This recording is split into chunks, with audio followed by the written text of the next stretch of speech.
And we're live. Hello, everyone. Welcome to episode 3 of season 1 of Between Two Keepstars. I'm your host. I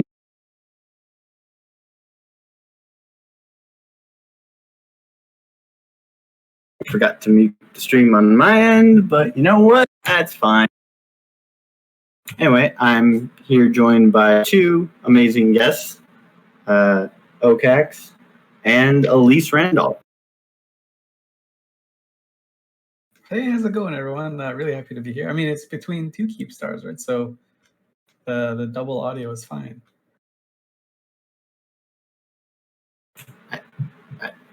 Yeah, he's been practicing. He didn't want to fluff it up, and he almost did. So at least he noticed. Is that right? Of course. It could have been. We could have had no internet, or no audio is worse actually than double audio, to be honest. It really is. But it's great. I don't know. Anyway, Elise, you want to tell a little bit about yourself? Sure. I'm Elise Randolph. I've played Eve since like 2014 or so, on and off. Pretty much consistently since 2007. I used to FC quite a bit. I was also the leader of Pandemic Legion for some time. No longer do much of either of that. I don't lead PL at all, and I only FC like really rarely, or whenever I'm doing like small goof around stuff. I was also in the CSM for CSM 6 and 7, which was seems like forever ago, and I do some Alliance tournament commentating as well. So I kind of keep my finger in a bunch of pies. And if you're into podcasts at all, I do a Sunday podcast a few hours before this called Talking Stations. I only do the Sunday one, though. There's one kind of every day. So Talking Stations, if you guys haven't listened to that podcast, definitely great. I recommend it just as much as I recommend the Meta Show, which is actually like a lot, so that's not actually a diss. But yeah. Okax, you want to tell a bit about yourself? Well, I've played Eve on and off since about 2008. Not very well for the duration, but I enjoy the entertainment value that it gives. I don't want to talk too poorly about anything.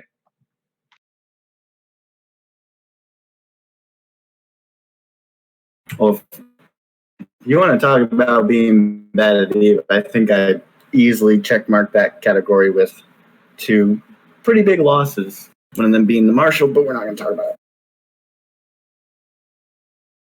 What we are going to talk about, perfect segue, is what's been happening this week. So a lot has happened this week. Some of it memey, some of it not so memey.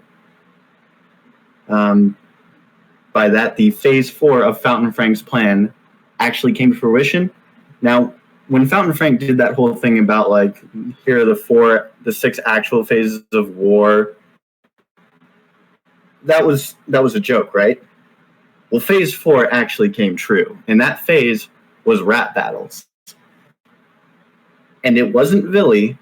It was a guy in our corp named Volvin. Anyway, a lot of people would know him as Dark Lord Runner, but anyway, he released a diss track on the Matani, and holy crap, it's glorious. Like, that's all I'm gonna say. It is something else. I'm always pleased at his chest of drawers behind him. It's always makes me excited when I see him. It's great too, because like it actually wasn't terrible. Like, it wasn't one of those things where it's like, okay, this is super cringy, yada yada yada. It actually had a beat. Like, I could see the words going in with a beat. Like, it was actually kind of half decent, but it was Eve. And the best part is the Matani actually responded to it. I think that probably goes over any goals he might have had in making it, right? So just whether you think it's good or bad, the Matani saw it and had to consume it in some form to have an opinion about it. So he's definitely winning. Oh yeah, no, like the hero of the Horde is right now Dark Lord Runner. Like, straight up. Like, I don't care what anyone else says. He is the hero of the Horde. He just freaking killed it. And the funniest part was, not only did the Matani see it, Goons sent a ping about it, which made Goons actually watch it. Like, that video last time I checked was up to what, like 1,100 views with a ton of different comments. Granted, the comments might not be too quote unquote nice, but 1,100 views. I like that they pinged it out on their services, just to say, hey, look at this.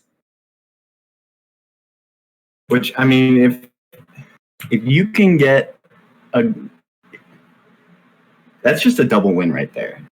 And the funniest part was, I think it wasn't just the Matani responded, but I think it was Grath responded by saying, "I'm kind of jealous. Nobody's ever made a diss track about me."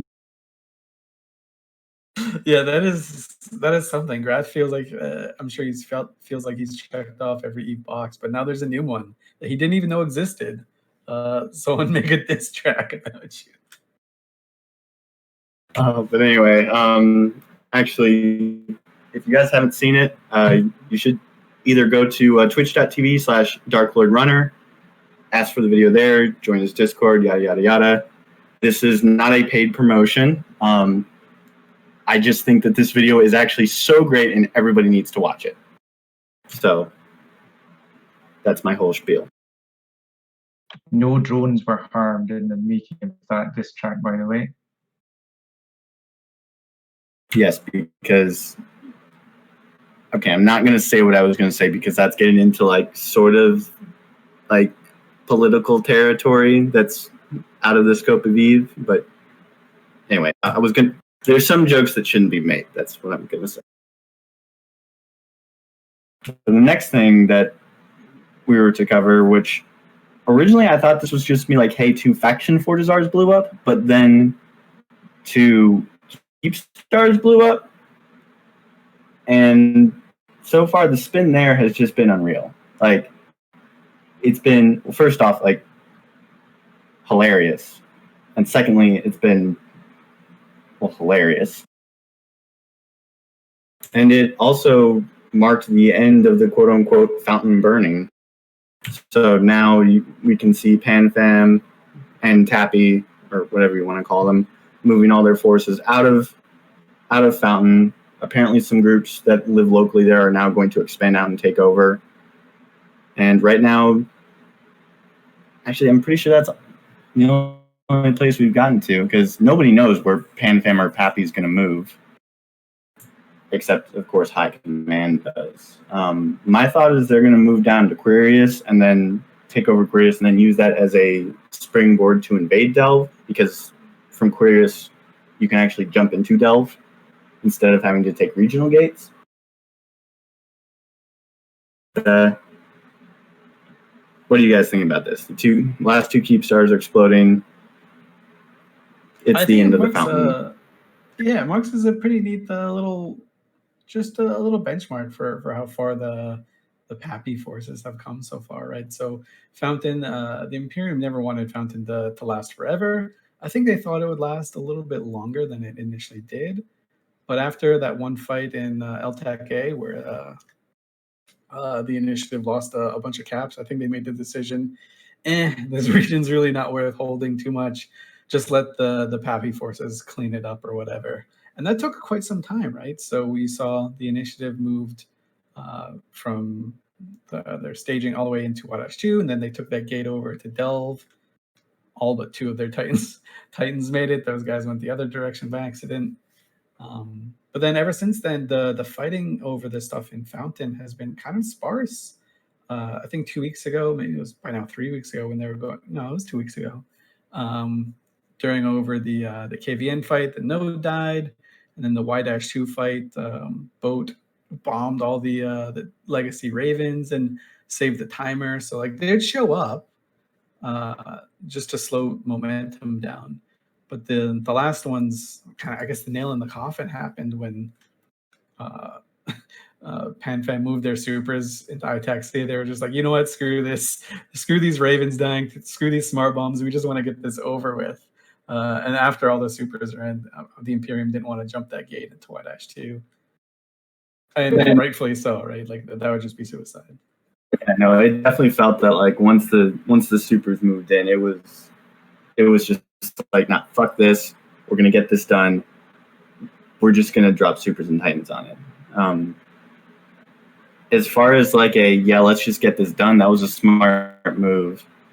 But in terms of like fights and stuff, it kind of quote unquote killed the content. But I guess when you're in this kind of a war, you're not really after content to kill these Keepstars. You just want to get these Keepstars down, because I'm not gonna lie, like the fights that happen with the Ravens and all this stuff, like for me, those were actually pretty fun fights.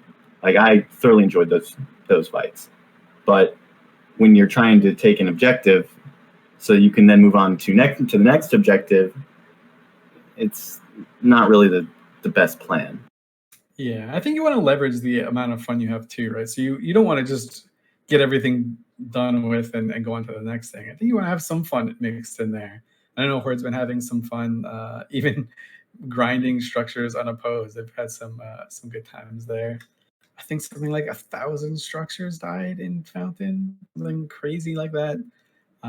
It feels like maybe it just feels like there's been 1,000 and there's only been a few hundred, but there have been a lot of structures just killed. And the fact that the PanFam forces stay strong throughout is a pretty good testament that their leadership knows how to have fun, at least somehow, right? Or at least set the expectations right. Well, what's interesting too is there was it was said a while back about calling ops and constantly like calling ops to grind all these structures, but PanFam really didn't call any ops. We had a spreadsheet that said, here are all the structures, here are all the times, go kill them at your leisure. And it was literally just, hey, if you've got time, let's go bash a structure. Like I sent maybe one ping to Concordia to say, hey, we have a structure to kill. It's a faction fort. Get in bombers. Let's go kill this thing. We went out, killed it. I lost a ship, and then we came back. And that was the entire story. Many mistakes were made. But we had fun. And I think leveraging that fun and that, being on comms with your bros, going in, kicking goons' teeth in by, weirdly enough, structure bashing, like, that's fun. Because honestly, most of the time when we were structure bashing, it wasn't organized. It was just a bunch of guys hanging out on comm. Well, I would say that's perhaps the best and most asset-friendly way of doing it. If you've got objectives, yes, you have to get them done. But nobody likes to be the 15th guy in a row that's been told, get your torque bomber out. We're going to plop that structure. We enjoy our time together, whatever we're doing, and I think that's very important for morale's sake more than anything else. I will say though, I think people like Ron USMC, Rain, Redline, like all those guys and all their streams, like for me personally, like they've helped out with morale quite a bit. Like there's nothing better for me to be running around bashing structure, and then you see someone like Ron come in and just start helping you kill stuff. Like that, while it's small, it helps. And every little bit helps, especially in this long war, which, like, originally the meme was 1DQ1 by Christmas. Yeah, that was funny, but it was now pushed back to, I think, Valentine's Day. Realistically, yeah, I don't see that happening, because from what I've heard, it's not so there seems to be sort of like a disconnect in the Imperium where they don't seem to think that PanFam's going to stick around. From what I've heard from just channels and from people, it's actually quite the opposite. Like a lot of people in PanFam, they're here to get this done. They don't care what it takes. They'll sacrifice their sov. They'll do anything. They just want this done. Whereas you've got goon propaganda talking about how, PanFam, you guys just doing anything.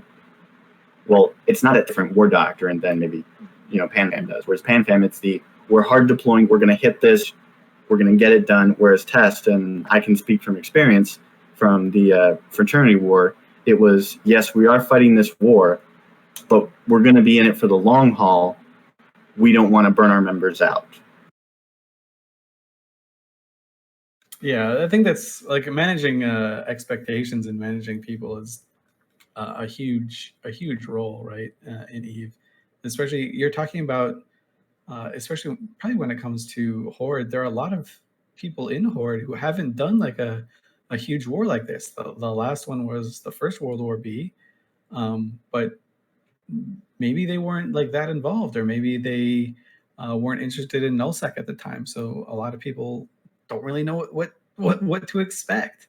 And obviously the Imperium, they're not weak, right? Like in World War B, the CFC at the time, I think they called themselves the CFC, maybe they called themselves the Imperium still. They had a lot of like weak spots that the money badgers could exploit. That's not the case right now. The Imperium is really strong. They have a pretty good narrative under them. They have a pretty strong belief. They have really good morale, really good momentum. They feel like they know what they're doing. They know what the bad guys want to do. They're like very certain in all of their actions. So it's not like the wheels are going to fall off and when DQ will be done by Christmas. Oh yeah, and I think one of the biggest differences between between the First World War B and this World War B was that it was very much, okay, it was universally believed that goons are the bad guys, but it was more substantiated because you had the goons trying to reach out into LowSec to try and set up this Viceroy system. You had members of the Imperium member alliances going out and screwing big money bankers. Like, there was a lot of people that didn't like the Imperium for good reason, and that made it to where the Imperium's narrative was a whole lot harder to sort of spin, essentially. And then you had them to where the Mittani called for the evac into Saranin, and they pretty much gave up all their sov, went to Saranin and says, we're going to attack, and that just blew up in their face. Whereas with this war, none of that stuff's happening. It's actually quite the opposite, where goons have the better narrative than we do, because we kind of just attacked them because we wanted to attack them, but then we said, no, then Tess said that, no, this is for the good of the game. Yeah, and I like that how everything like that has changed, right? So in the very, very beginning, the Imperium were like, oh, well, these guys are banding together because whatever, they want to fight, and where you have this big fortress, we're unassailable, nothing bad can happen. It's going to be like water on a rock, and you won't be able to wear it away. And the legacy side, I remember ProGod and Vili came on. They're like, we have to do this to save the game, right? Because these guys are the bad guys. These guys destroy the game. They both kind of walked those back a little bit as they hit the members, because I got to see how the events were unfolding and stuff like that. So the Imperium is no longer holding the fortress of Delve, right? They've come on and said, hey, when you come in here, you're gonna step foot in Delve, and you're gonna just get stuck in this quagmire that'll last forever, and you'll die here trying to take these structures. It's not that you'll never enter Delve. It's just once you get there, we'll just hold you down and drag you on there. So it's really cool to see how these things change. And the reason it does is because people are motivated by different things. And when you look at the leaders behind these groups, right? We're not talking about FCs, we're not talking about anything like that, but the very high up in the leadership, you have the Mittani, who's played the game for, it seems like forever, right? He's been around since the Delve 2 days and beyond, going back to 2006, 2007. You have Vince Draken on the NC side. You've got Gobbins on the Horde side. You've got Villy on the Legacy side. Like, these are names that have been around EVE forever, right? So they know how to manage expectations. It's not like you're going to get some guy who wants to just have fun and flare all your resources into 2 or 3 weeks of action and then peter out because you don't know how to manage morale of your members, right? That's how a lot of, like, I don't want to say wars were fought in EVE in its history, but like it's how a lot of alliances collapsed, right? Because it's not because they ran out of ISK, it's not because they lost too many fights, just because they ran out of momentum and lost morale and people didn't want to do anything. But you're looking at these heavyweight fighters, these best of the best that have been around for decades, managing it on all sides, and they have to like change it every week just to make sure people stay motivated and keep that morale up. It's really cool to see from like a nerdy macroscopic level. Like the individual fights don't matter, right? Like those things, who cares? They're cool in the moment, but that's not what you're going to remember. I don't know. I think I'm going to remember that G Magic fight.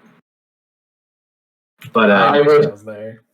But in another point of perspective, yeah, you're totally right with the whole like seeing these big different faces, and it's kind of interesting because you've got 3 heavyweights, and then you've got 3 totally different ways of managing expectations. Again, you've got the legacy side where it's like, you know, we're in it for the long haul. This is gonna be a slow grind. We're gonna take this easy, you know, because they had just come out of the frat war where they fought for 8 months, and fighting in the frat war, like when I was there and helping to fight frat, like the only real way to describe it was, yeah, I go on like 1 or 2 fleets a week, and the rest of the time I'd be saving up to buy a super carrier. Like that was pretty much it. Like most of the time I was in Yap, hanging out with my buddies, mining, doing all that stuff, making money. And then whenever we needed to go kick in frat's teeth, we would go and do that. And I was actually reminded of the, I forget which system this is, but basically what had happened is we get a ping saying, hey, it was like frat capital's tackled, everyone come in. And I didn't actually have any assets deployed, so I was quote unquote I didn't really help out with the war effort, but I wanted to get on some capital kills. And so I remember burning to the station, to the Keepstar, and the only thing that was actually left to buy was, I think it was like a vigil. But yeah, so I got in a vigil, put on a target painter, and went out to fight and just started target painting caps. I couldn't do any damage, but I could target paint them. And it was one of the most fun fights I'd ever been in until I died to random carrier drones. That's awesome though, right? Because here's the thing, like even though you died to random carrier drones or whatever, they had to actually target you and waste that time or spend that time shooting just a vigil. That's one server tick that someone else isn't getting shot, right? I mean, yeah, it was like, congratulations, you shot a vigil that's making your siege to dreads harder to shoot by other dreads. That's hilarious. And it was so much fun. That was then topped by the UALX fight, so the UALX fight, from my perspective, it was, hey, PL's gonna deep dick us, let's deep dick them instead. And I was like, all right, well, I've got a dread that I've been waiting to use, let's do it. So the fight starts and everyone's fighting, and then the call finally comes through, hey, PL Titans, let's drop our dreads. So I undock, get into station. At this point, the tie-dye was so bad that people were starting to get disconnects. Anyway, FC calls, sign up, we jump in. I jump in, immediately get tunneled, and I spend like 5 seconds on grid before all of a sudden I have a lost mail and I'm back in station. Apparently what had happened was right when I jumped in, a PL Doomsday went off in the area I was jumping in. Oops. Yeah, those hurt. Man, I hate That's one of the more frustrating things, right? Is when you jump in, you're like eager, ready to go. You're like, I got this ship. Let's do this. Let's take it to them. And then just nothing happens, and then you're dead, right? That happened to me in BTAC R. Luckily, I didn't lose a Titan or anything. My Titan was in a jump tunnel for 7 hours, and I just gave up. But in the like way back machine in the system of Y-2, it's the same Y-2 in Fountain, um, we jumped in, and this is before tie-dye existed. So we jumped in, and our entire fleet just black screened, and we all died. We lost everything because like the other side had already loaded the grid and everything. And when we had jumped in, it just nothing happened. The server was just like, "Not today, buddy." So when people complain about tie-dye, I like to go back to those days where just nothing would happen. But it's equally as shit as when nothing happens. When nothing happens, but slower, and you wake up in a station. Oh yeah, and like it's kind of funny because like I thought I was gonna be angry about that, but first off, my dread was insured and I was getting SRP for it, so I pretty much made money. And second, like there's no better story to say that like, yeah, no, I jumped into a flight with I jumped into a PLDD with my dread and woke up in station. Like to me, that's a good story, and the reason why I play Eve is for those moments. Yeah, that's why I've stuck around for as long as I have, right? Just the stories and the random moments that you get, they stay with you, and they're fun, right? So I still play other games with people that I've met through Eve and stuff. Like it's completely wild the social bonds that you kind of make in this game. Yeah, I mean, it's like, I mean, the way I look at it is that, and this is how I feel with like spaceships and all that stuff. And when I lose a ship, like a ship in your hangar is temporary, but a kill mail, that's forever. And usually there's a good story behind every kill mail. Whether it's, there was a kill mail that I got just recently. Basically, I killed a Stratios, but the story behind that, which the story is always better than the kill mail, was that I was mining a moon with a procurer and saw that a dude kept decloaking in a bomber. So the plan was leave a bait procurer out there, man the citadel, and shoot the guy as soon as he decloaks. That didn't exactly happen because that was what was supposed to happen. What actually happened was I set out the bait procurer, he decloaked, lit a cyno that I didn't know he had, dropped in a fleet of bombers that I didn't know he had, blocked him up with the Citadel, which didn't have fighters or heavy missiles loaded. It had the light missiles loaded. And completely whiffed on letting them get away. So instead, I thought, all right, let's trap this dude. I go back to my high sec alt, which had the worst kill board in the history. Like this thing lost ships that it just simply because I warped to a level 4 mission in a rattlesnake, walked away, came back, and I was in a pod. But looking at that kill board, you'd be like, okay, this guy's just a Care Bear. Well, this person had skills in a Cloaky Legion. Get in a Cloaky Legion, go to their staging, kill a Stratios, and my bloodlust was satiated. I had gotten revenge for that 130 mil proc. Nice. Well, it goes back to the kind of the old adage, especially when it comes to Eve. And I like to see that this is becoming more and more common in just the way people think about the game. It's like a ship in harbor is safe, but that's not what the ships are built for. Right? So like let's just go ahead and lose some ships. I think Eve would be a better game if people were just more willing to go out and explode for fun. Obviously, there's reasons, and I fully support them why they can't, right? Because if you lose all your ships, then you can't do it. If you lose them in a dumb way, then you're just feeding the enemy and you'll die, right? But if you go out and just lose them in a way that makes sense, like an acceptable risk to doing stuff, then that's good. It. Kind of takes us back to the G Magic fight, right? So the fight that just happened not too long ago. The Imperium saw a cool opportunity to take their dreads and kind of slap Legacy in the face. It didn't work out perfectly. It didn't work out the way they wanted it to, but it was a good decision that they made. It's not like they screwed up doing that. they took a calculated risk, and it didn't work in their favor. But they had been working for weeks to whittle down the legacy morale and numbers and stuff like that between their narrative. They kind of called legacy and test the weaklings, whose heart weren't in it. They said, "Oh, you guys are next," so they didn't want them to show up anymore. They went into esoteric and dropped just a bunch of structures that they had to grind through. And so, like, okay, here's our moment. This is what the last few weeks have been up for. We whittled their numbers down. Let's see if we can't get them while they're snoozing. The legacy guys did amazing work and kept that gate bubbled so the supers couldn't come in. More reinforcements came. I know Brave came in, and others were coming. So, the legacy guys, they sounded the horn, and the horn still worked.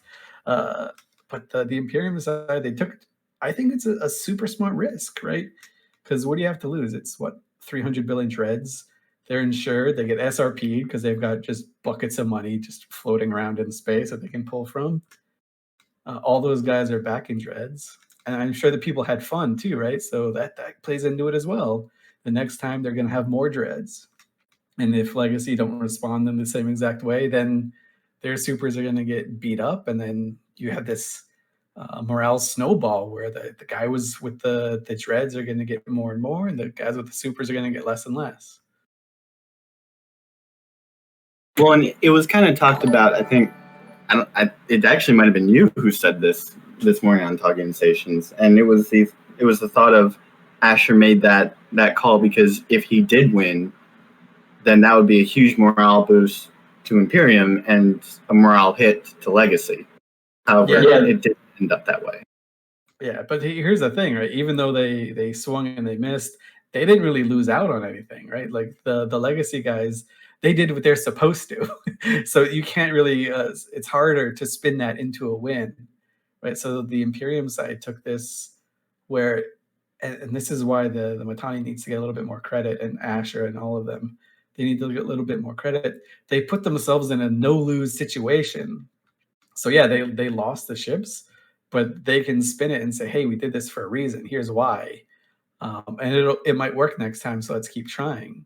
So the other side doesn't really get this big boost, but you don't really get you don't get anything dropping on your side either. So it's a win-win whether or not you win the fight or not. And when you're talking about the scale of this war and the scale of Eve wars, like putting yourself into a position where you can't lose on a morale front is huge, and it's really hard to do. It's not something that just comes naturally. It's what these guys, it's why they're still in charge, right? Because they know how to do this.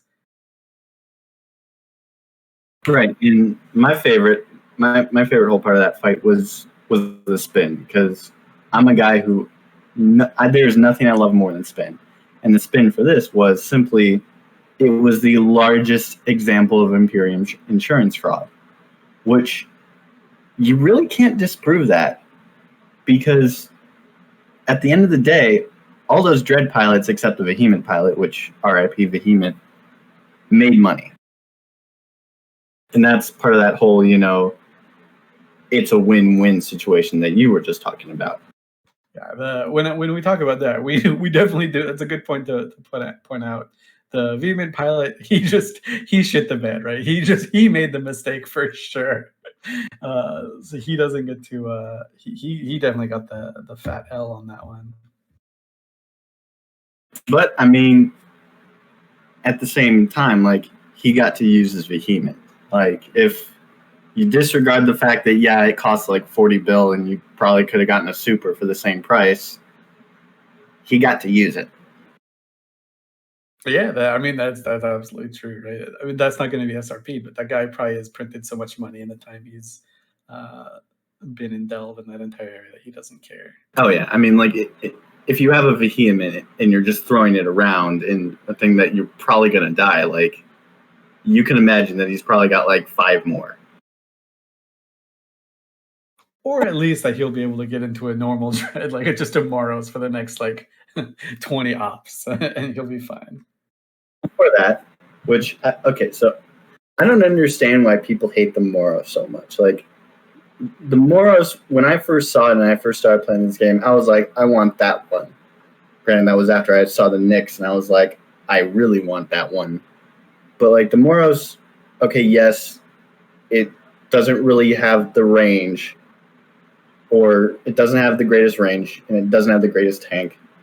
But I just like the look of it. Like it looks like an actual like, it looks more like a spaceship than all the other dreads do. Like the Revelation, okay, it looks like just a big floating gun platform.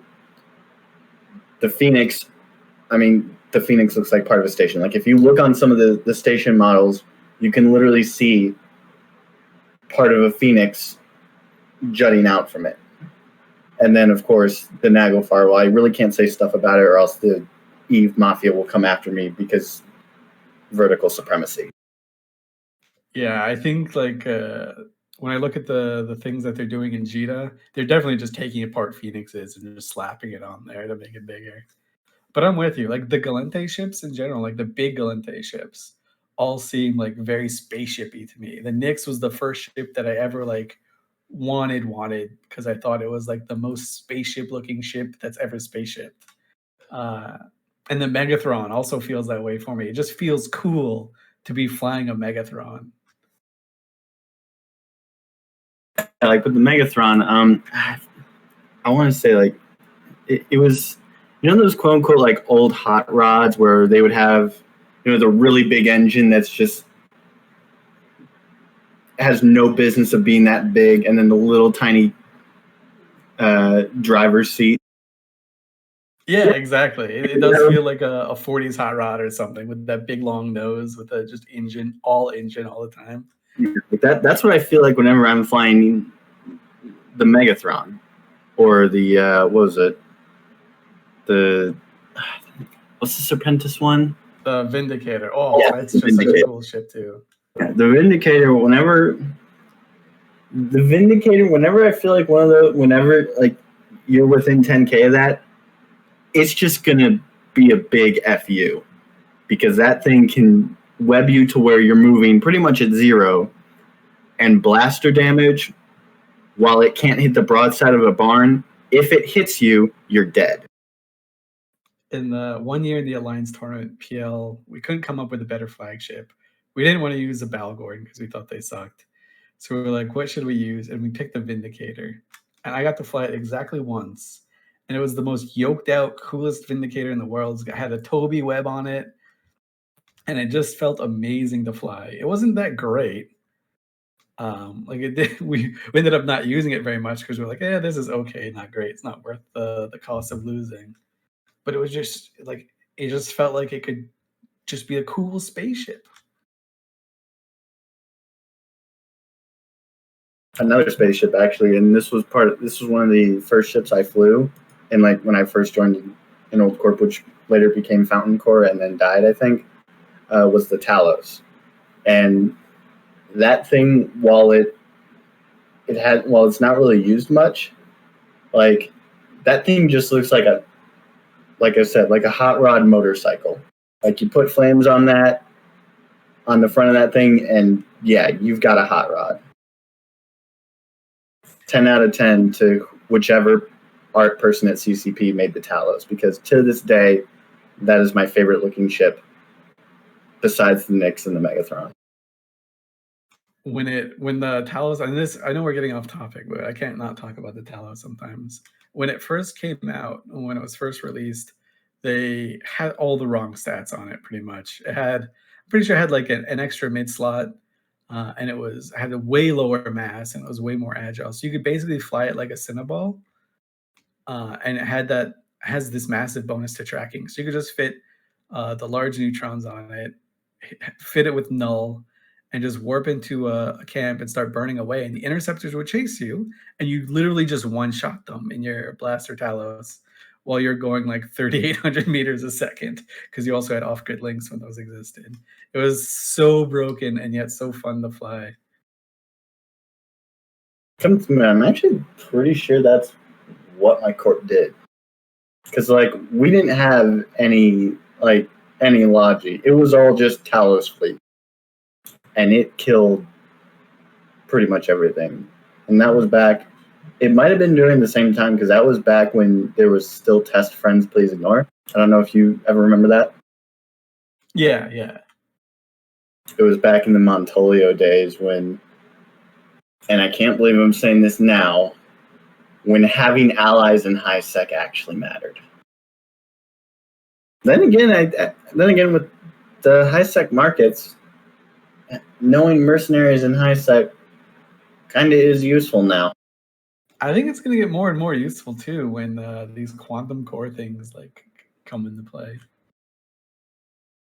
That is actually a great segue. And yes, we're getting out of order, but you know what? It's fine. So quantum cores. I'm just going to say it. I like it from both a design perspective and from just the fact of now shooting structures is actually going to give me a reward. Granted, I was still going to shoot the structure anyway, but now there's just a little bit of a payoff. It's like, oh, hey, here's this payoff that is a guaranteed payday. Like the whole argument of, oh, this is going to kill, smaller to medium-sized groups. Like I just don't buy it. Like if a small to medium-sized group wants to put down a structure, like first off, they're not going to put down a Keepstar, so they're not going to be forking over 30 billion. And they might put down like one Fortizar, and if they're putting down their one and only Fortizar, like they're gonna yoke that thing out. Like they're gonna put the best rigs, they're gonna put the best fittings. Like they're gonna make sure that that thing is a killer. And an extra, I don't know how much an extra cost is not gonna prevent them from putting it up, essentially. Yeah, I'm of two minds on this one. I do like the idea that you can't just throw out a Citadel and then let it online. I like that you have to come back and do something to it. I think that mechanic works for me. Like I'm like, okay, I'm all about it. But the reward structure on it and the increased cost of Citadels, it just kind of, I get a little worried. And again, I've been wrong before. I hope I'm wrong about this thing too. So the idea is to create a conflict driver, right? So you want people to have a reason to shoot these structures other than I'm conquering territory. Because right now, that's pretty much the only reason people shoot the structures. Some people will drop down just like a content Raitaru that you guys fight over for a weekend. That happens in low-sec quite a bit. But overall, like there are just so many of these structures that go up, and there's no reason to take them down, especially in high sec, right? If they don't go abandoned in high sec, then the cost to declare war is more than the cost you'll get back from killing the Citadel. Because you'd have to be a war for 2 weeks. That's 200 mil. You'll get about 60, 70 mil from the salvage, and nothing drops if it's not abandoned, right? So no one really cares about killing these things in high sec unless you got like 2 warring groups in high sec, and even then it doesn't happen. But now that you're saying, hey, each of these Citadels will now net you at least 600 mil in the core. We're talking about the small ones now, not even the big ones. The big ones are like 4 bill, right? So the 600 mil to 800 mil for the little core, and another 60 to 80 in salvage. And you're gonna have to do the war for probably 2 cycles, unless you get the timing right. Then just 1 cycle if you try hard it. So it's going to cost you 100 mil to do this. There are systems in high sec with like 30 or 40 or 50 or 60 Citadels, right? In all accounts, that shouldn't exist, right? There shouldn't be a whole bunch of these Citadels that can just do everything. But at the same time, CCP told these people, hey, go get these Citadels, go get them. And now you're talking about like these small to medium groups that they can't necessarily fight. And even if they can, they might not know how to do it, and they'll just get their asses kicked. So their little citadel that they've been pushed into building and living out of now has this huge target on its back for people to go over. And again, like we're talking about small, medium groups to go over and take over. So like I've got an alt corp that shoots citadels that are abandoned. I got really lucky when it first happened, and I got the biggest payday I've ever gotten at Eve for anything.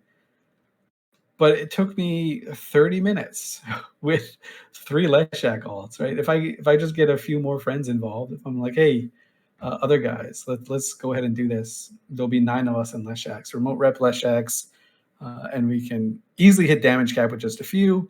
And even if they bring 20 dudes, what are they going to do? We're in a dozen remote rep Leshaks, I can just kill them. Like those small groups of people are going to say, I either have to pull my citadel down and not do that anymore, or I have to join a bigger group that can defend me. And so I just think it's going to push a lot of these smaller groups together into bigger groups, which, I mean, you might say that's fine, and that's just part of the social contract of Eve. But I think Eve loses something when there's these small, independent, and largely voiceless groups that just like having fun together with 5, 10, 15, 20 people. Like I think Eve will lose something when those people are gone. Well, and that's definitely a very good point. But the one thing I do want to bring up though is that, so for groups that are looking for a payday and all that stuff, like you can fit an Astrogers to be kind of a pain to kill, like with the groups making money, because granted, 12 Leshaks, yeah, there's really not much you're going to do, but if you get a small, if you're looking at a small group of guys that maybe have 1 or 2, like ravens or something, you kill one of those ravens with your citadel, okay, now they're out 300 mil. You kill another one, that's another 300 mil. Pretty soon, you're at the point where it's no longer profitable to kill the citadel. And so if you can just fit your citadel to the point where it does enough damage to where it can essentially negate the cost, negate the ist that they would have made to then kill that citadel, you can make it to where, okay, this is no longer profitable. Now, granted, that might just make them say, okay, well, now we have to kill the citadel, because if we don't kill the citadel, we've lost a lot of money.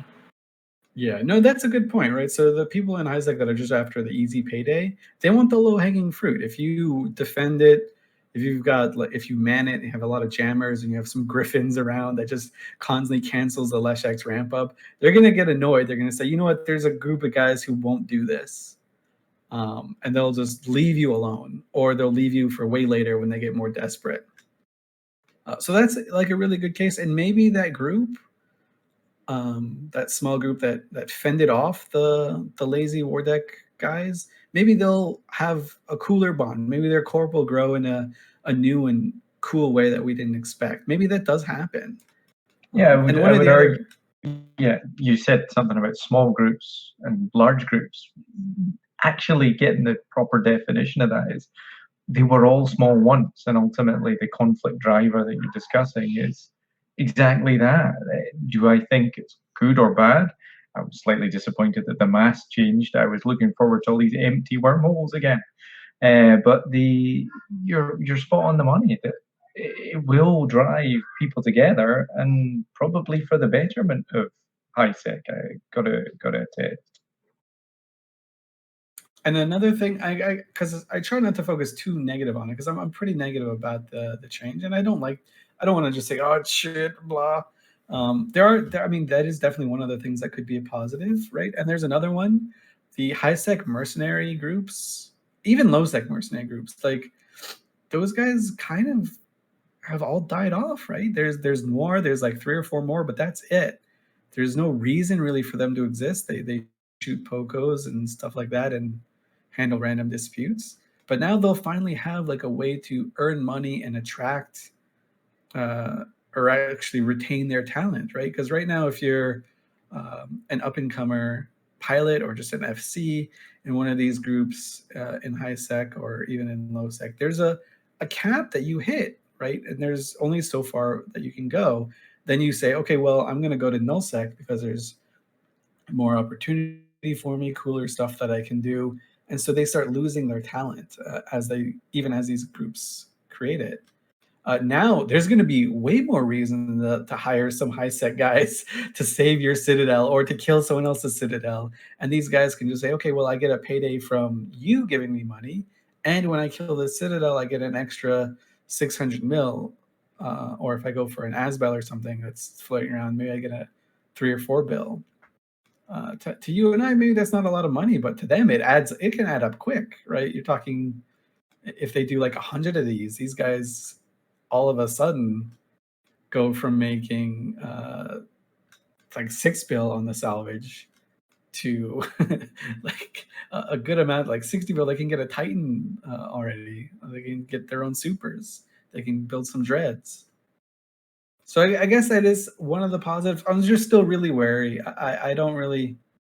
I think there's other ways they could have done it to get the same effect without the downsides, right? I think for a long time, Eve players have been asking for just things to provide content, conflict drivers, and I think this is kind of I don't want to say it's a shitty one, but I think they could have done better to solve that problem. But I'm hopeful. I'm excited to see how it goes. I do like that they are giving people 3 or 4 months to adapt to the change rather than 3 or 4 weeks, which is what they did to the Abandoned Citadel things. I still have like this tremendous amount of space guilt, or the fact that I stole essentially 1 trillion ISK from a guy who was AFK for a month from his video game during a pandemic. So I'm glad that they're giving people until like next year to be able to fully make this change.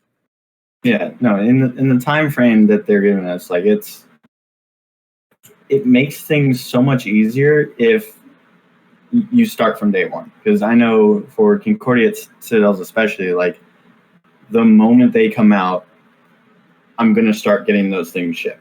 Granted, it's gonna take me some time to make the ISK needed to afford them, but I've got until January, which is a pretty significant time chunk. Yeah, they're just the fact that they can give people that time, because you're talking about essentially just doubling the cost of all the small and medium citadels, right? The large is obviously not so much, but I think a Reitaru, the core for that is 800 mil, and you can buy a Reitaru for less right now and just throw it up. So it's nice that they're giving people that time. I'm glad they realized the mistake, even if they didn't acknowledge it actively and apologize for it or anything. I'm glad that they like passively acknowledge it and said, okay, for this next change, we'll give you a few months for this. Oh yeah, because like I'm not gonna lie, like over, especially with you mentioned that might not be a lot of this to you or me. Like the one thing that I've always been terrible about, and this was doubly true when I was in Waffles, was making ISK. For some reason, the only way I figured out how to make ISK is by Rourke mining. Like I can Rourke mine for like a day and make a bill in a day. But ratting, missioning, all that other stuff, I can't do it. Like I have followed guides, but I just never make the amount of money. Like even with my super, I've made at max like 50 million ISK ticks, which is like not how much you should be getting in a super. And I looked at it and I didn't have hyperspatials.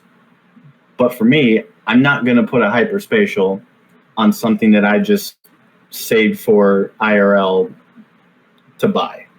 Like that's not happening. I'm going to give this the maximum chance of survival out there so that Test can drop all their supers and save me. However, that's not the case anymore, seeing as they've taken Sinos off of all the caps and made it to where you have to have an alt, and they've totally nerfed tank. Yeah, they've really gutted it. Pretty much every version of super ratting, right? The application for the fighters is worse. The tank is worse. You can't light Sinos on everything. It's pretty grim, right? I mean, I'm still not going to use my super. Like I only guilty of the whole you don't have a fact alt and you're in the wrong system. Like I am 100% guilty of that, but my thinking on that is that, well, I bought it. I'm not going to not use it. If it dies, well, I had fun. It was an adventure. Pretty much. Like it was the same thing with the Marshall. Like, yeah, it died horribly, it died stupidly, but the other fate that it would have had was it was just sitting in my hangar. Yeah, and ultimately, I mean, what's worse, right? Like not using it and it just sitting there, or using it, having some fun, and then just having to get a new one later. Well, trust me, I am, after that experience, like, because the biggest thing I found with the Marshall was that I just didn't know what to fit on it. Like, it had so many different things that it could do that it was like, okay, so I can armor tank it and fit it like this, but then I don't know what to use all the mid slots for. Like, I can only put so many paints, webs, and damps on it to where it just feels redundant. Or I can shield tank it and then do ridiculous amounts of damage in the lows, but then it feels weird. So the only time I've ever really used the Marshall, besides because I got one for they gave them away for people who went to Vegas and FanFest in the same year, like some years ago. So I had one and I had nothing to do with it. And I was like, shit, I might as well come up with a use for this. A few months ago, they released these event sites in low sec and null sec, but all the good ones are all in low sec for some reason. They're called like the Dragonar Blitz sites, and they'd give the shield slaves before. I guess they're the Nirvanas, but I'm still gonna call them shield slaves. And they were the only way to get them for like 3 or 4 weeks, and the sites were limited to the only ships that could enter are ones that get a bonus to heavy missiles, because whatever, that was the meme they were going for. And so the Marshall does. So as I take a rapier and a Marshall, and I just like covert sino myself in the system when there is one, go in, kill the guy who's in it because he's probably in a Drake or something, and then just finish the site myself because it could do so much damage and be so tanky. Like nothing really would come in and threaten it, because anything that would come in has to have a bonus to heavy missiles.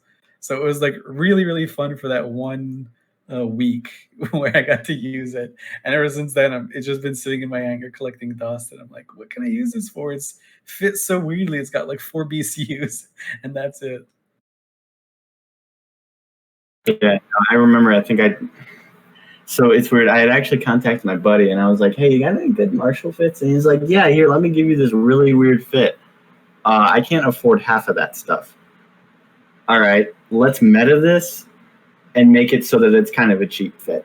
So that, because the whole idea, and this is, I totally forgot where I developed this type of thinking. I don't know, maybe it was something, but I was thinking, okay, what do I want this to do? Well, I want it to do something safe. Okay, structure bash. Well, it should do a lot of damage, or else if it dies and it doesn't look like it does a lot of damage, I'm going to get made fun of on Reddit. So I was literally fitting this thing to not get made fun of on Reddit. Like, that was my entire thinking. Because if I can make it look like it had a specific purpose and it did that specific purpose well, I'm good.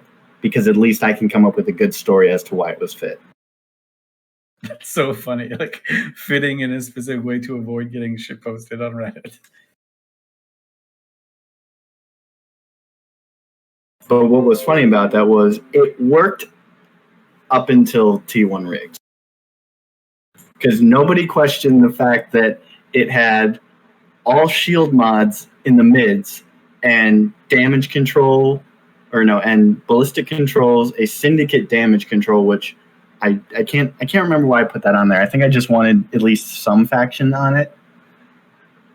But it was that, and then it was a bunch of missile guidance enhancers to make it so that, yeah, I'm throwing torpedoes, but I'm throwing them at like 55 km, which I probably could have just used cruise missiles because they would have done the exact same thing, except better.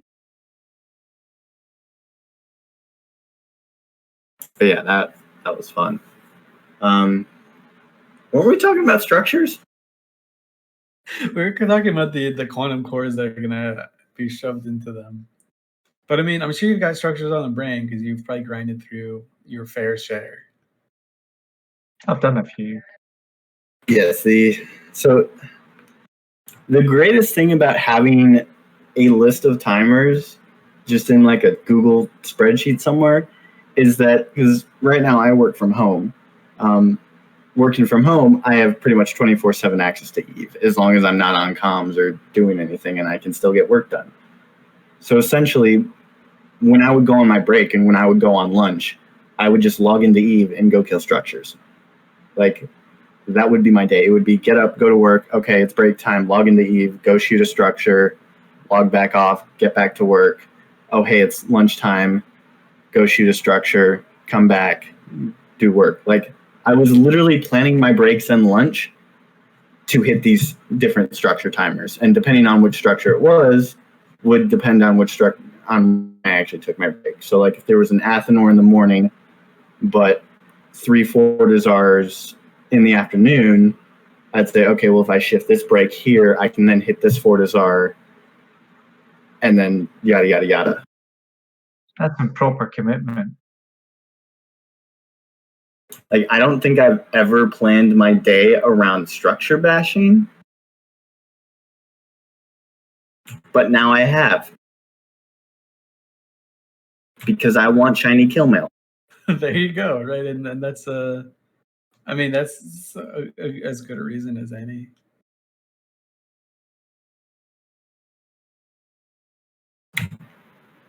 So yeah, all in all, I really like this change.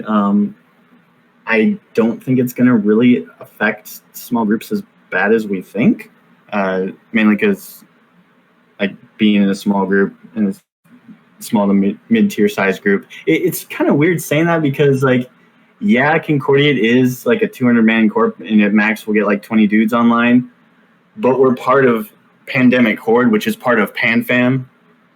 So it's like, okay, yes, we're a small group within a massive block, but we still do our own stuff on the side, like, you know, casually invading regions, but that's not the point.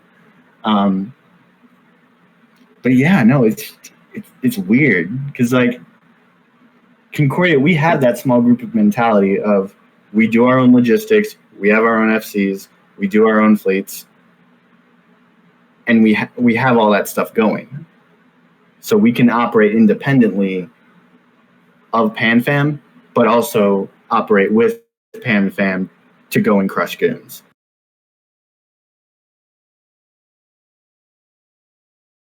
Yes, that's where the line gets a little bit blurry, though, right? So you're a small medium. I mean, you're kind of a medium-sized group. I'd say even a large-sized group, right? But you're part of like a giga group, right? So like, no one's gonna shoot a Concordia Citadel because you're like, oh, these guys are part of a bigger group. But maybe it's not the end of the world, or maybe I should be less doom and gloom that groups are gonna have like loose coalitions, I guess if you want to call them that, to have added security. I don't know. It'll be interesting to see how it plays out. We got some time. We've got like 5 months. I mean, it's not like the CCP of old where they say, "Hey, we're going to do something in a few months, and we might change our mind." It's, "Hey, by the way, this is coming in 2 weeks. Uh, just want to let you know. Here's where you can buy the things." I still think there's a like what C1. If there are Keepstars in a C1, they still can't get the core in, so it's just gonna die. Keepstars, I mean, in a C1, because C2 you can take the orc in. They reduced it to 95,000 in size, but I think there's some C1s where you can't even take an orca in. Maybe I'm wrong. I don't know. I'm not like a wormhole guru. I mean, Nobody should live in wormholes. They're very strange places. Yeah, like the whole idea though of like a Keepstar in a C2, like who's gonna contest that? Like what I mean, yeah, I know. What was it? Init contested a Keepstar in, I think it was in Rage. Yeah, they were able to do that and they killed it, and it was a total loot party. But I'm pretty sure that was like a C6 that they contested in, whereas like a C2, I mean, what do they have inside of that C2 that makes them need a Keepstar? And how easy is that going to be to kill? Because to me, I'm just looking at that saying, okay, so you essentially have this cave with a giant dragon in it, and the only thing that can enter it is like a mouse. I mean, the minute the mouse enters, the dragon's just going to murk it. Like that. That's essentially what I'm picturing with this Keepstar in a C2.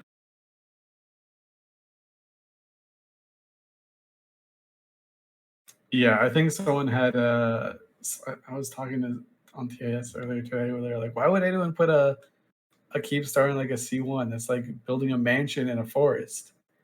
And it's like, yeah, that's exactly what it's like. But we have the abilities to build a mansion. We have this little forest. Might as well fucking do it. It's like it's your own little hidey hole that nobody can take away from you, unless they do what Init did, and they, over a very long period of time, they build up forces in there. And my cats are hissing at each other. I don't know. I guess like, okay, now I'm imagining Init actually going in there and like putting down their own Keepstar and building a super fleet inside this C2 just to take out this Keepstar. That'd be dope. Like that. Just build up a cat fleet in there.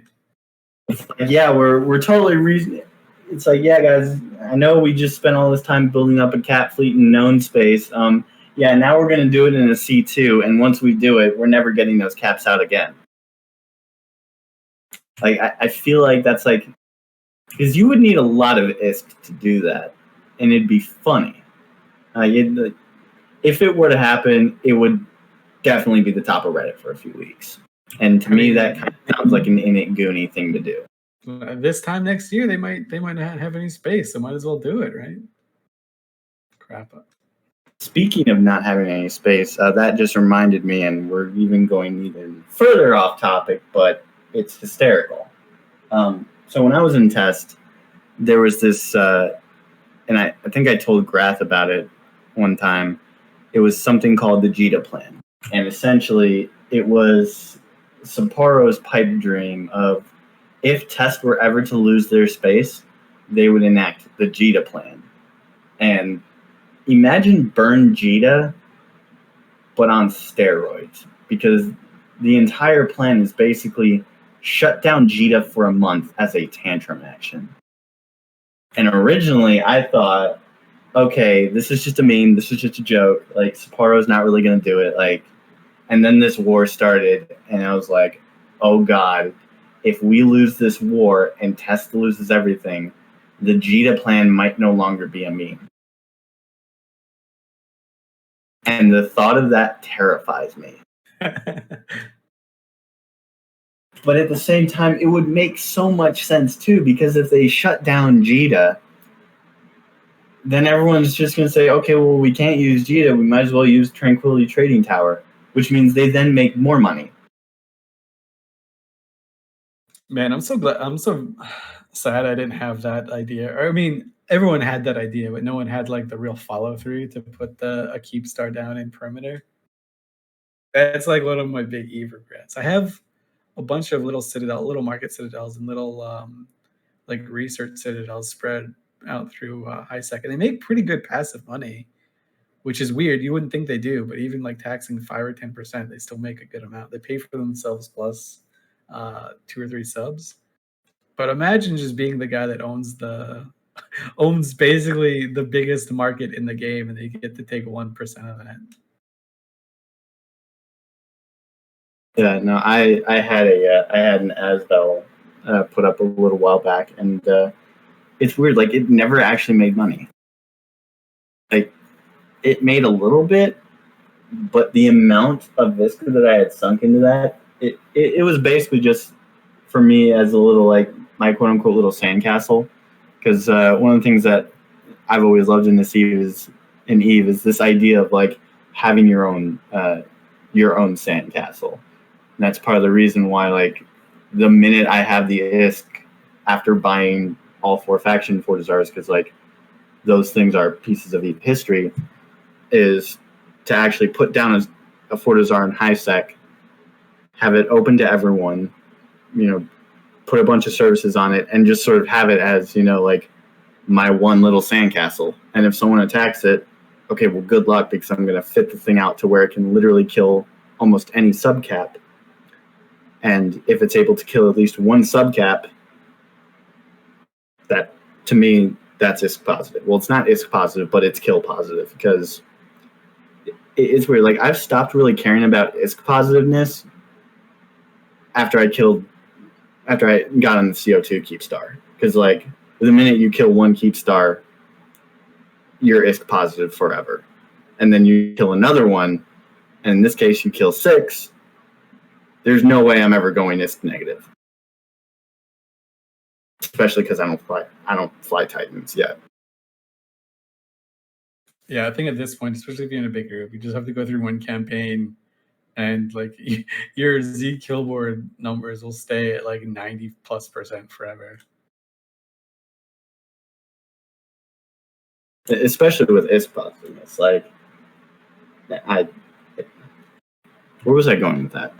OKEX help. You were saying you're involved in killing things rather than dying. Yes.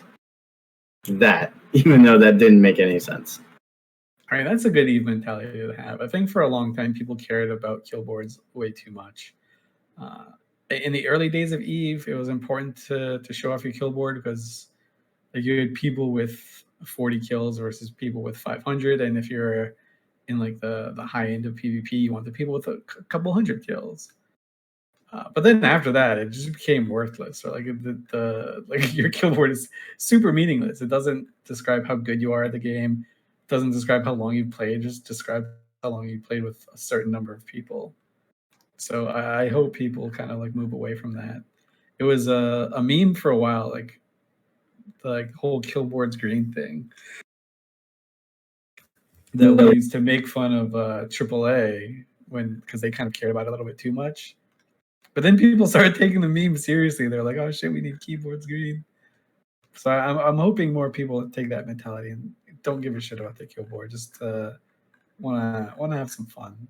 And well, yeah, and like, because a killboard doesn't tell you how many alts you have. It doesn't tell you how many Titans, supers. It doesn't tell you how many of those you can put in fleet. Like, it doesn't tell you like, oh hey, this person can mine out an entire system and sell it to the Alliance at a discount. Like, it is such, it literally all it can be used as a metric to say how good of an F1 monkey are you, or how good are you at solo PvP. So this is going to be a bit of a controversial thing that I'm about to say, and it's not in the show notes, so I apologize for taking us even further off. I've been playing EVE Echoes, which is the mobile version of EVE Online. And I've been having some fun because A, there's no killboards. B, everyone starts at 0 skill points. Like everyone, there's no way to get higher. There are no injectors. There's nothing like that. So everyone started at the exact same. So when I started, I guess it was 2 weeks ago. Like the biggest ship you can take right now is a cruiser. Battle cruisers don't even exist in the game. Like, even if you had all the money in the world, you can't do it. And people are so dumb, and they don't know what to do. Like, they don't understand how. Okay, I shouldn't call them dumb because that's flamey. They don't understand the mechanics of EVE that I have the 16 years of experience with, right? Because all the underlying mechanics are the same. So you can take like they call it a Condor 2, which is kind of like a cross between a Kestrel and a Crow. It gets an AB speed bonus, but it's not really an interceptor. But it's not really a T1 frigate either. Anyways, you can take one of those, and since people don't understand the tracking formula at all, you just orbit them at like 15 kilometers. Your missiles hit, and they have no idea what's going on, and they just slowly die. You're talking like 60 DPS for some cruiser to slowly kill them. Like, the drones can't track you, the missiles don't do enough damage, and you can out-tank them, and you just kill them. And there's no D-scan, there's no kill board, there's no nothing. It's just this weird like version of Eve. It's like someone described it as like WoW Classic, but for Eve, like Eve Classic, but like also convoluted. So it's been fun. I'm sure it's eventually, as people wisen up, Echoes is going to be like its own monster. But for right now, it is absolutely hilarious because you can just go out in whatever and kill whatever and not be afraid of anything. Yeah, like when Echoes came out and I saw especially like the new faction, it's a Chinese named faction, but like when I saw their ships, like I was immediately like, why can't we have those in real Eve? Like just their whole look and the whole design. Like, okay, yeah, one of them literally looks like a half circle, but that's not the point. It's still like those ships look cool. I want those in Eve Online. CCP, I know you're listening. Please put those in Eve. Those ships, so they're kind of like the Triglavian ships, but they also have a stab built in too for some reason.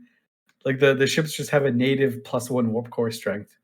And you're like, what the fuck? Like, why? But yeah, so sorry about that. But yeah, that's a really fun thing about Echoes is just because people don't care, and even if they do care, there's no API, so there's no way that you can even care if you wanted to. Yeah, no, that like I don't know, just okay. Now that you're telling me that they've got a +1 warp percent, it's like I'm starting to feel like they kind of just took a bunch of random bonuses and just slapped them together, and those were the new ships, which I kind of like that idea because it kind of throws that sort of element of chaos into, yeah, we don't know what this ship's going to be used for, but you guys are Eve players. You guys are going to find some way to break it. Yeah, that's one of the weird things about Echoes is it's like filled with people who at some point in their life tried Eve, but just they either didn't have the time to keep doing it, or they got bored of it, or it was, I don't want to say too hard, but like they just didn't want to put the time in that's required for it. And then just completely random, like 15-year-old that found a mobile game with space. And the PCUs, like, they don't show it, but it's like double or triple that of Eve. So you can go like just pick the most out there system that you can think of, and there's always at least like 5 or 6 people in it. It's completely wild. Like Losec's got hundreds of people in it. Like Tama has 300 people in it pretty regularly, and it's just this crazy bizarre version of Eve. And for the longest time, there weren't scrams or points because they dropped from NPCs that were too hard for players to kill. So the first couple people that got points were like gods, right? Like they're the only ones that could warp into any anomaly or any site, and because there's no D-scan, no one sees it coming, and just point someone and just kill them slowly. It was so funny. Now things are like changing. People are getting smarter. It's like EVE on fast forward mode, so people kind of figured shit out. But it's going to be a wild experiment considering the types of people that are playing that game. Yeah, the idea of being a PvP god, just like it really excites me, which is kind of weird because speaking of changes, like the corp that I'm in as a whole has changed drastically. Because back when Concordia, back before the whole thing with us getting reset by PL happened, like we were bloodthirsty, and I was the guy who was consistently going out and be like, yeah, no, I'll just mine out this entire system and then single-handedly raise the index like that. That was my thing. I was one of the quintessential miners, and now that's flipped. Whereas the corp has such a huge industrial base, where it's like we can build anything we want and get it anywhere we want in the game.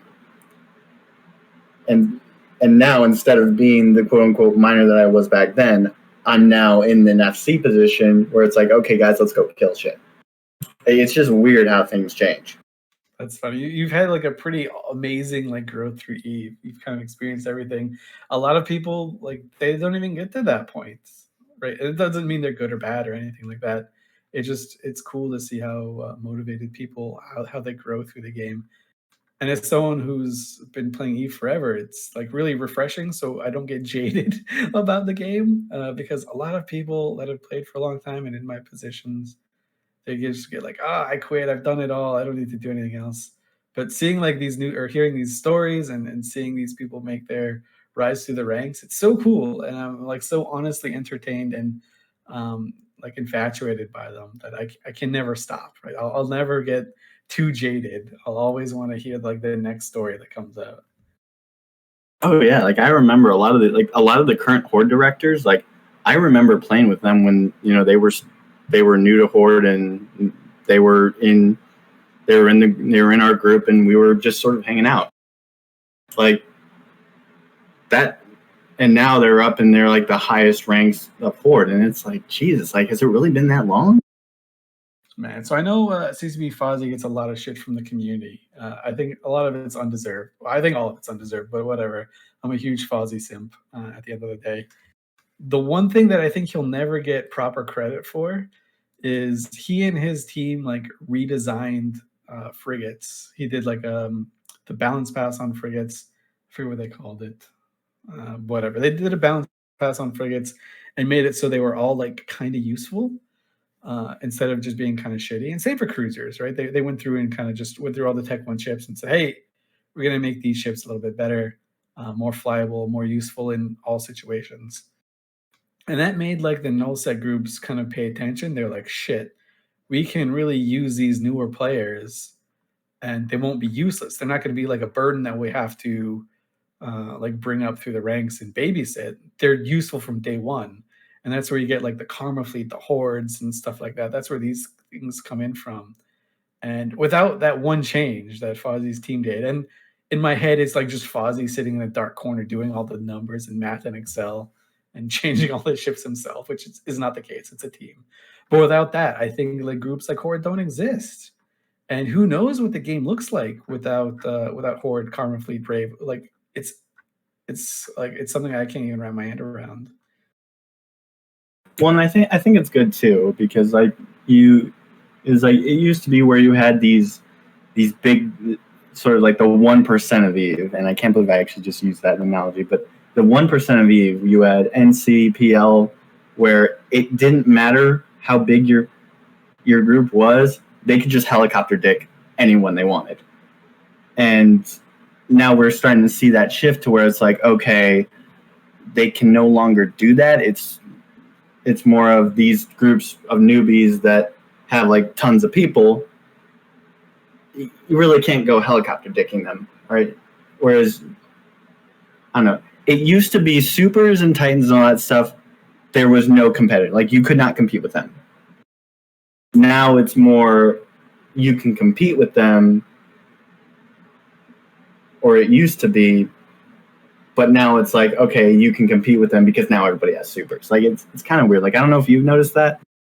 Yeah, it's cool. Like the dynamic has definitely shifted. I don't know if it's all good either, and I think the pendulum probably has to start swinging the other way, which CCP is like aware of, right? That's one of the things. They get a lot of shit from the community that they don't know what's going on. And sometimes I think it's absolutely true. Like with wormholes, I firmly believe no one at CCP knows what's going on. It's just like this mystery box. Something happens. Players go in. They bring stuff out. Who knows what the fuck happens in the middle? But for other things, I think they're like very acutely aware of what's going on. And I do think groups have probably gotten a little bit too big or pushed together too much. And a lot of the medium-sized groups probably have kind of gotten pushed into larger groups. I'd like to see the pendulum swing a little bit back so medium groups can have a bigger effect. Like I want to see like the Trigger Happies and the Voltas and the Black Legions. I want to see them like ramping, like just running around the world. Oh yeah, like those groups always seem like the most fun. Yeah, because there was a time I remember back when I was in test, like when you had Skill U, you had Origin, you had all these different groups just running around and like doing stuff and having fun, and they were fun to fight. Like for a time, where it felt like for a little bit of time, they're like those groups were rampant. But then now it's just like, okay, those groups kind of died, and now we're back to the three big power blocks. Yeah. It's So do you think it's always destined for a split of 3? Because I can't see, back to the driver for conflict, what would be an amazing way to make medium-sized groups more important? Man, I don't know. So in my younger days, I had a lot of good ideas on how to do that. But I've seen I've seen CCP try to do them and kind of fail. And so now I have I have much more respect for how chaotic Eve players are. Because even like the most perfectly designed feature, Eve players will just take and corrupt in some horrible way and just make it for something that's not what they intended at all. So I don't know, man. I really like the idea of R64s and Tech Moons and stuff like that from back in the day, where you can just drop this thing down and fight over it. And the guy that won it, if they hold it for a week, they make money. If they don't, someone else makes money. Like, I like that idea. I think Citadel's removed a lot of that. A lot of people's willingness to fight. I think the Citadels are just, I don't know. There's just the mechanics behind it. You have to sit there and mine it, which is not what a nomadic PvP alliance wants to do, right? They don't want to just sit there. But now they have, like, PL has an industry wing. NC has an industry wing. Black Legion doesn't have one, but Black Legion's dead now because they couldn't do it. So I mean, maybe there's something more to this, like creating more diverse groups or forcing groups to become more diverse. Well, in the idea, and I think part of the idea behind that is that, like, yes, while roving culture is what people have a lot of fun in, like, Eve, it might be to where it's like, okay, Eve was built to where, like, nullsec entities, like, they were supposed to have empires. Like, being a nullsec entity meant you had an empire, and then if you lived in, like, let's say lowsec, that was more of the space where you were a roving group, because you see a lot of lowsec groups, especially snuffed out in for quite a long time. Waffles, like, all they did was move around and blow stuff up and blow up smaller, like, small roving groups. Like, that was what they did. Whereas you had in nullsec the big empire builders that they relatively stayed in one area and fought their neighbors. But that doesn't really happen anymore too, with the big mega coalitions making it so that you have to go multiple regions away to get fights. I mean, there's something about Eve players and just people in general, right, where they're going to want to make bigger groups than's allowed. I'm going to date myself in Eve, but I remember when alliances as a mechanic didn't exist, right? Players still fell into members of alliances, right? They still called themselves the Curse Alliance before alliances could exist, or the Phoenix Alliance before it could exist. Like those groups, they still bound together, even though there was no, like, in-game mechanic for it. So it's no surprise that we've formed, like, coalitions and then mega coalitions and giga coalitions, to the point where half of us are fighting the other half of us in Delve right now, or next to Delve. So, like, it just goes back to Eve players and just human nature in general. If you want to try and force mid-game stuff, you're gonna fail. Like, if you just put out a mechanic where you think it's perfect for mid-game type or mid-sized groups, it's gonna get thrown in your face. You're gonna get laughed at. And all that was working good until the Triglavians invaded, which isn't really a topic, but, like, it's relevant because right now, like, I've never seen Eve this on fire, like, just at all, because you've got this massive war in nullsec happening where half of nullsec pretty much just ganged up on the other half, which that happens from time to time. But now you also have the fact that half of HighSec is now beating up on the other half, and you've got systems falling into nullsec. That's brilliant. More of that, please. Like, that whole just added layer of, oh yeah, there's this big conflict in nullsec happening, but there's also this massive conflict in highsec happening that's going to have lasting effects. So now you've got these two conflicts happening at the exact same time, where you've got people from one side fighting with people from the other side in one conflict, and vice versa. Man, the whole Niarja thing was, I was just so hyped, right? So the Arataka Research Consortium, they're like the in-game guys who are like the scientists and the smart dudes. When the whole Triglavian invasion, like chapter 1 and 2 were coming out, they identified that Niarja was one of the systems that the Triglavians wanted. And we kind of knew like what the mechanics were going to be, or we had hints at it, that it was going to go like to weird lawless space. And I was so hyped, dude. I pulled up the map. I was like, all right, so this system will add 40 jumps or something to the Amarjita trek. And then there's like 3 more systems on the way that could possibly also get just completely cut it off. Like, oh, Amar can be literally completely cut off from the rest of the empires through at least through Highsec, if like a few things happen. And they're like, of course Niarj is gonna fall to the Triglavians, right? Like, there's no chance that Eve players wouldn't want to go for the most chaotic possible. Oh yeah, and like and it's kind of funny because like we've seen, and I think it was Dystopia Valentine who, it might not. I'm sorry if you ever watched this and I mispronounced your name. But she said on Talking to Stations how it was kind of interesting to watch because Minmatar, they don't have any systems that fall into the Triglavians, and part of that, according to her, was because the Triglavian role players pretty much turned up and said, "Yeah, we're here to defend our space." And that, I thought, like that's one of those stories where it's like, while every other empire in Eve burned, the Minmatar, like, they came out on top. It's like this weird like backwards system that no one really wants to go to because it's all like so far away. So everyone's like, oh, let's go to these closer ones. But yeah, she's a riot.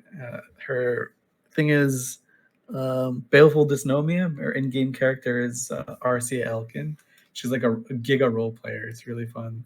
She actually beat me in the Amar Championships, which is like the RP version of the Alliance tournament. And she never lets me forget that. So she got a silver magnate, and I didn't because she beat me. You win some, you lose. Yeah, she reminds me like every week that I died, that I lost to her too. So. Yeah, but those are the relationships. You didn't want that silver magnet anyway. Yeah, who cares? They're not just limited edition frigates with rainbow trails. Fuck it.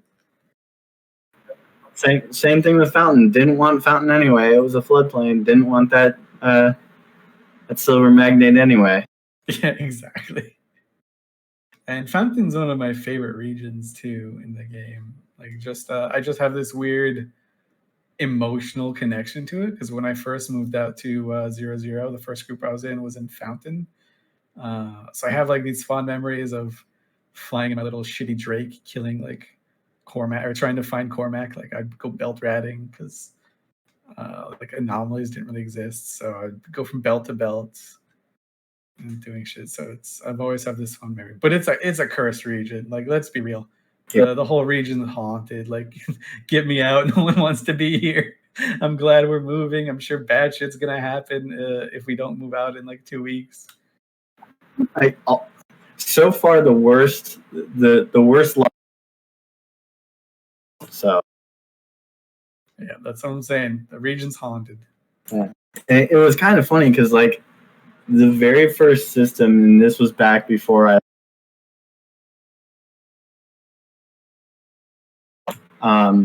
But the very first region, my very first character, Riker and Nariana, I think, I joined this group that was called Stronger Than Death. Their ticker was STD. But then another group that was joining Ted recruited me. They're like, "Yeah, no, come out to Fountain."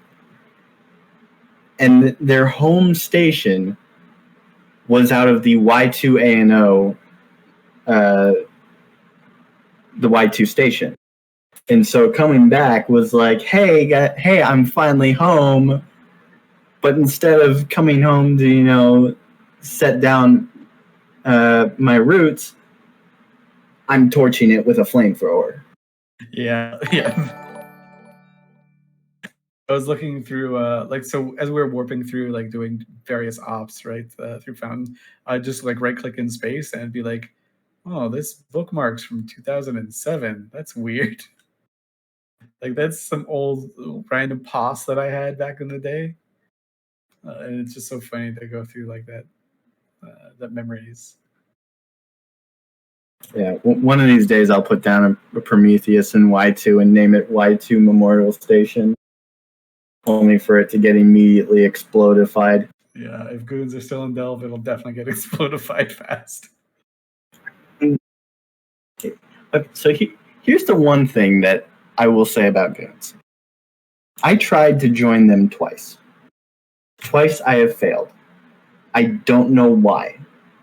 Like, they're the one group where it's like, after I left, after Waffles, or after I had to take a forced break from Waffles, I was like, all right, well, I might as well go and find a new home.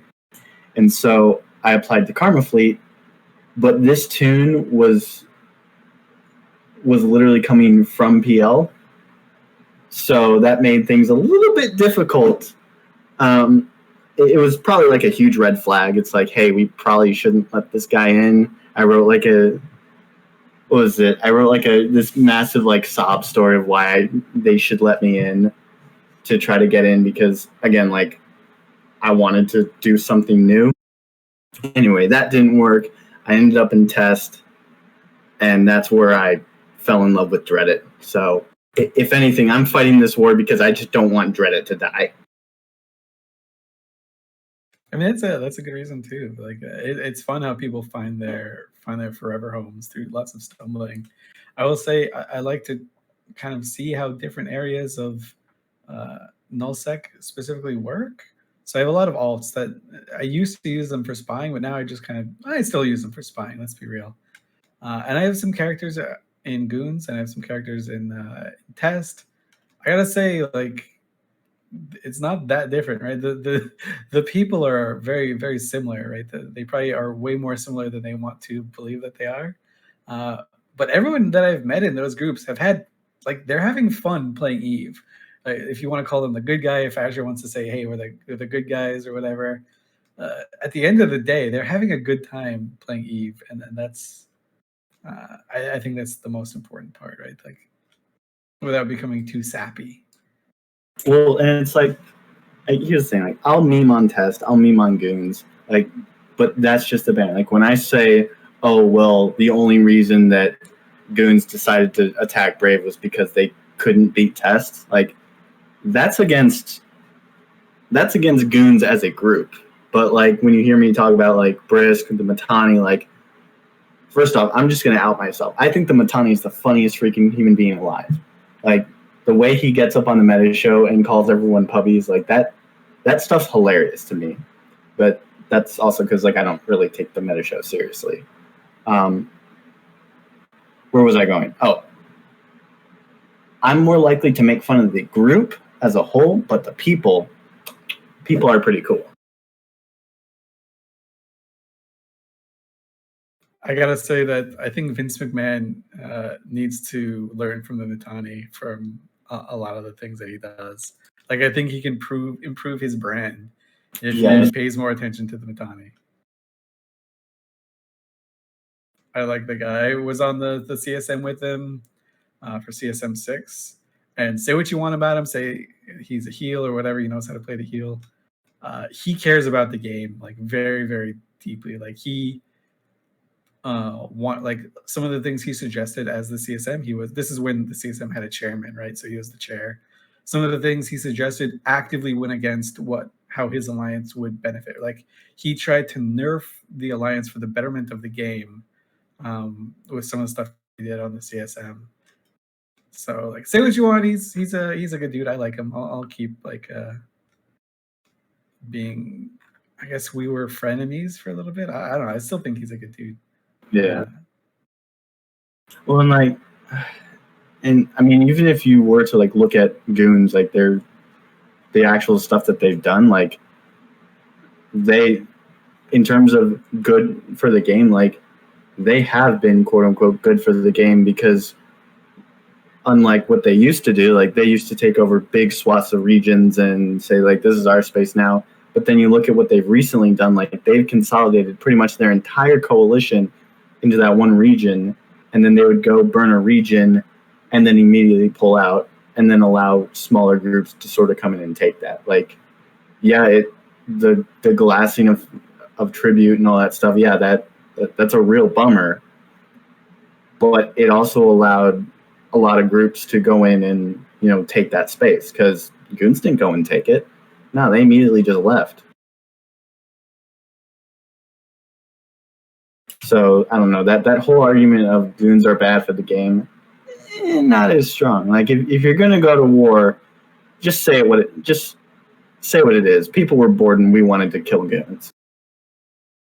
Yeah. I mean, I agree. Like, I think that first one missed the mark, but I'm glad that they've changed it a little bit. Like, these guys, they're like the big enemy. It's eventually it's going to come down to one of them, so they decide to go first. I will say this though, like, although Delve hasn't fallen, like Villy is probably the. I said I'm a big Fozzie simp, but I'm an even bigger Villy simp, right? I think he's the most influential Eve player in the last 5 years, easily. If you want to go back further, I think you can make the case for other people, but for the last 5 years, Villy is, I think, the most influential Eve player. Like, his plan for going after Delve is pretty spot on. It's been pretty great. The MER is showing it too. Like, Goons are bleeding so much in terms of not making money, and the rest of like the PanFam groups and all that, they're just printing money still. Fraternity 2 especially, they're just like out there getting stacks on stacks and stacks. So this whole thing is proving to be, even if Delve doesn't fall, it's been a good way for everyone else to catch up to the Goons, who were like just had this huge monetary advantage over everyone else. So Yeah, credit where credit's due. Villy is a top man. And if anything, like, Goons are gonna bleed, and I would totally agree with the fact that Villy is super influential, if not for the brilliant plan. Like, personally, I just like hearing the guy talk. But then again, I like hearing a lot of people talk. So I guess take that for what it's worth. Yeah, and I think the one fun part about Eve is there's no good guy or there's no bad guy. We're all kind of like in this weird gray zone. We're all kind of assholes at the end of the day. So we're probably a little bit more bad guy than good guy for everyone there. But no one's like the White Knight, and no one's like the big evil. I don't know if I check Reddit. According to Reddit, Test seems to be the guy's looking out for the little guy. Yeah, that's a thing, right? If you read Reddit's posts, it's or if you read Asher's post, then Goons are the saviors.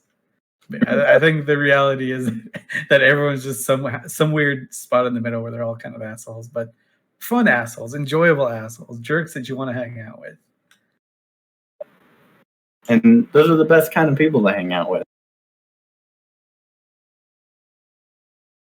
Anyway, we went almost 45 minutes over the regular show time. I guess, is there anything else you guys want to mention or bring up? Oh, that's for sure on me. I'm like the great rambler, so I apologize for that. But thanks for having me on. I like the show. I'm gonna keep listening for the next ones. Hopefully, there'll be more rap battles that I can pay attention to, and I'm gonna push for them. Yeah, that is 100%. I'm gonna push him. Like, I'm gonna say, hey, listen, dude, if you got any more, like, please do it, because I will play them on the show. That's a vote of confidence right there. Well, I mean, what's YouTube gonna do? Are they gonna say that I don't have permission? Like, I can literally go to the artist and be like, yo, can I have permission, and show it to YouTube and be like, you can't copyright strike me. Because, yeah, that's a thing on YouTube. And a thing on Twitch. Because apparently playing no copyright music, where in their license agreement they say, yes, you can use this on your streams, will still get you muted on Twitch.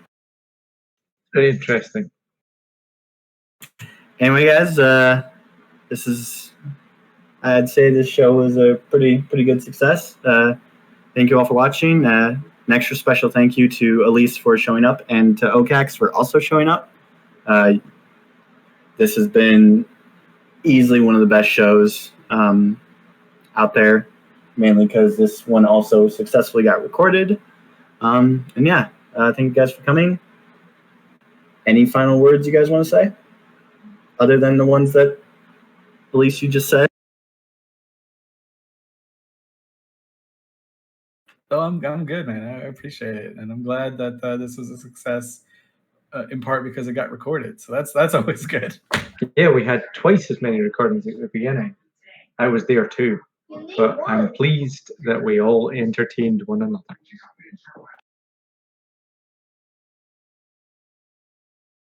Anyway, guys, it's been Between Two Keepstars, Fly Dangerously, and I will see you all next week, same time.